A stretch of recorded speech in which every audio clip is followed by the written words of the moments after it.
Hey, what's up, y'all? It's Darius from DariusCooks.tv, and I'm still cooking keto. I got a brand new one for you that you're gonna absolutely enjoy. It's my green chili and chicken enchiladas, and I'm making the enchiladas with a little cabbage instead of the traditional tortillas, but it's still gonna be good and lots of flavor. So let's get started. First thing I wanna do is I wanna blanch the cabbage. So I've got some boiling salted water, and I wanna get the cabbage a little soft. So I'm just gonna drop the cabbage in and cover it, and then we'll let it steam a little bit. That way it softens up and becomes nice and pliable for us, all right? I got a skillet that should be on medium heat. I just wanna give my vegetables a little sauce, so I'm gonna add in a little bit of olive oil to the skillet, and I've got some onion, bell pepper, and celery. So I'm gonna get started, just get nice and soft on us. A couple of cloves of garlic that we will just slice down. We'll give that a stir.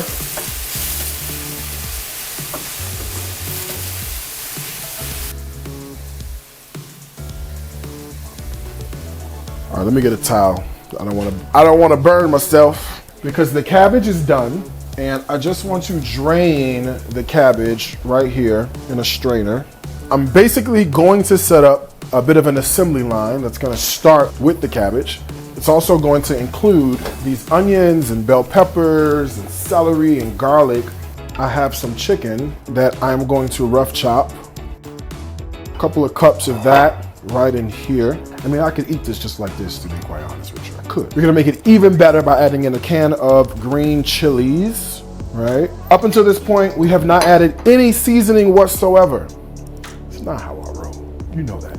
So let's add some love, a little bit of kosher salt, chili powder, ground cumin, paprika, but this is the hot paprika, so this has a little kick to a little heat. All right, I've got some dried oregano, dried chives for a little bit more of that lovely onion action going on in there. Coriander, and I've got some granulated garlic. Let me get a little bit of olive oil, and then I'm gonna mix this together with a little bit of the enchilada sauce before I add the cheese. Let's give that a mix. And the only thing I want to taste for is to make sure we've got enough salt. Plenty. It's really good. Let us assemble. Just like you would any sort of enchilada or tortilla situation.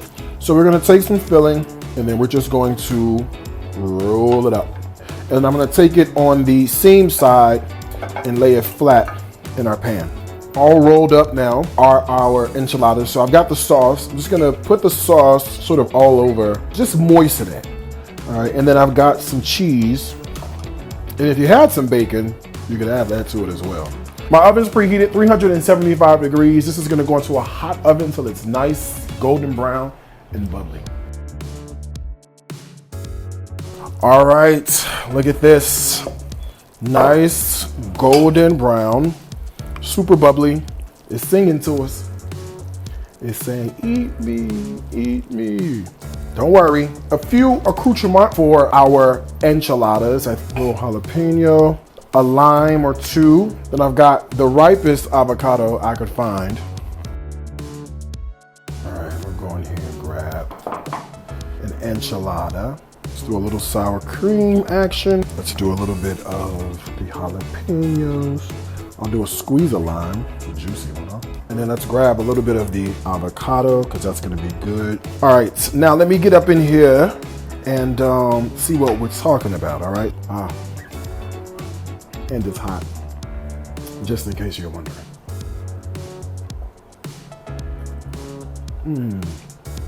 All I'm getting is like lovely Latin Mexican flavors that are really, really good. You gotta give it a try, I'm telling you. Keto, who knew? Recipes like this, you know what they're gonna be. On the website, it's DariusCooks.tv. Listen, y'all, two things I wanna tell you. As I always do. Food is my life. Life is my food. Until next time. I wish you a happy cooking. From my heart to yours.